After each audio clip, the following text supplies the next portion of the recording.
Hi friends, welcome to up and down Tamil. இன்றைக்கி நம்ம சேனலில் ஒரு சூப்பரான புதிர்கட்டங்கள் தான் பார்க்க போகிறோம்.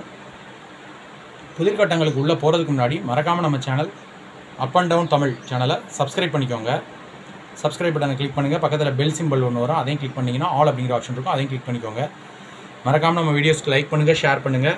அது எனக்கு ரொம்பவே மோட்டிவேஷனலாக இருக்கும். இன்றைக்கான புதிர்கட்டங்களுக்கான குறிப்புகள். இது மொத்தம் 4 எழுத்துக்களை கொண்ட ஒரு சொல். முதல் எழுத்து குறிப்பெழுத்து உங்களுக்கு திரையில் காண்பிக்கப்பட்டிருக்கு. ட அப்படிங்கிற எழுத்து தான், அதுதான் முதல் எழுத்தாக வரப்போகுது அந்த விடைக்கான சொல்லில்.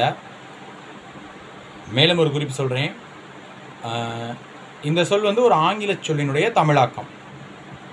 நம்ம தமிழில் கோப்பை அப்படின்னு சொல்கிறோம் இல்லையா, அதை தான் இங்கே இந்த சொல். அது ஆங்கிலத்தினுடைய தமிழாக்கமாக இங்கே கொடுக்கப்பட்டிருக்கு. அதுதான் விடை. தமிழில் அதை கோப்பை அப்படின்னு சொல்லுவோம்.